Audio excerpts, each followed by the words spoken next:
Hey guys, it's Hannah and this is Bookworms Talk, and today I'm going to be reviewing The Deal by Elle Kennedy. It is the first book in the Off-Campus series. This is a new adult series, and it gives me all of like the OG 2013 indie author vibes, and I freaking love it for it. So, first things first, I'm going to give you a non-spoiler section here in the beginning. I will give you a warning before I talk spoilers, and I'm going to give you like a quick opinion and summary. So between these two, Garrett and Hannah, like they have so much emotional baggage they would fit in perfectly at an airport terminal, but I love it for that because characters don't exist like in a vacuum.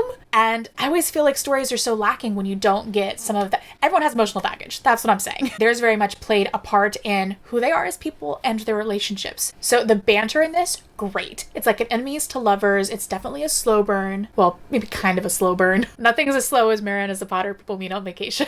And it's dual POV. Don't want to forget that. I know a lot of people love it. I personally don't know how to write a book without it being dual POV, so I guess I love it too. So it's a college romance that I think is still classified as like a sports romance, but there's like no sports really in this. I mean, it's there, but it's not a main component of the book, so don't let that scare you away like it would have scared me away. And so it follows Hannah, who's into music, and Garrett, who is in hockey, and they have a mutual class together. And he ends up like flunking hard on one of these tests, and he very persistently asks for her aid, and she very consistently denies it, and eventually he kind of wears her down because she's really into this guy, and he's like, oh, I can totally, like, you know, I'll give you all the tips, I'll give you like the inside scoop and whatever, help you out in that area. I'm not sure if that's the beginning of their agreement, but that definitely comes about, which continues their like tutoring relationship aspect. I think that's all I can say as far as plot without spoiling. One thing I will say, I wasn't the biggest fan of his point of view chapters. He's a little douchey sometimes. And I do want to quickly mention before I go away and just talk about spoilers, check triggers in this. I'm going to start talking plot and things. If you want to stick around and you don't mind being spoiled, feel free. Otherwise, here is your warning if you want to read it and don't want to be spoiled. God, Hannah's background was like, it was a heartbreaking one. And it's one I've never seen talked about in a new adult romance book before. And with how many women who are sexually assaulted or sexually harassed, like the number is huge. And it feels weird to say representation, but that's kind of the closest word I can think of. But for that to be represented in a book, seeing a character with that and how they cope, it was just seeing it in a book, period, honestly, is, I think, very unique. I haven't come across it really in a book. And then Garrett and his father's abuse, too. It was more than way more than just, I'm into hockey, therefore you must be into hockey kind of stage parent style thing. Someone who hasn't had either of those things happen, I felt like it was very sensitively done. Going on to happier things now, though, their banter was great.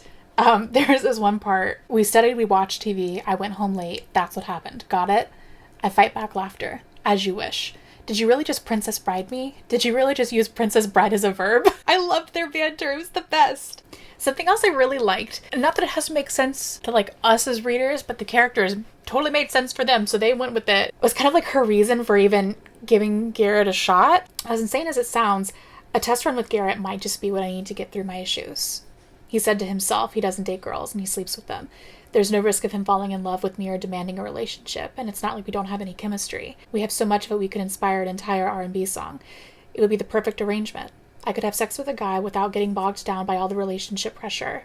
With Devin, my sex issues were made 100 times worse because of that pressure, because the sex part was always tangled up with the love part. With Garrett, it can just be about sex. Trying to put the pieces of my sexuality back together without worrying about disappointing someone I love. But first, I need him to agree to it.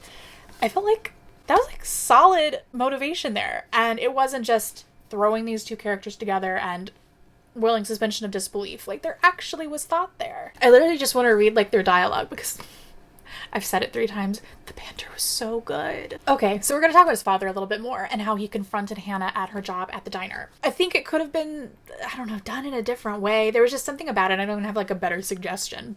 It is what it is. It created the conflict that was necessary in the book. But, I mean, it made sense. I just didn't like it. I guess that's really more what it is. So when he showed up and said, do you want to know why he's succeeding right now? What enables him to do that? It's because of me. Because my signature is on the tuition checks I send to Briar.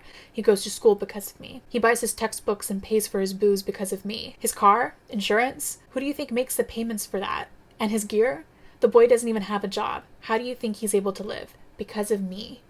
And so, obviously, it does make sense. He has a hold over him. He controls a lot of his life. And see, that control is a very big part of the toxic relationship that they have beyond just the abuse.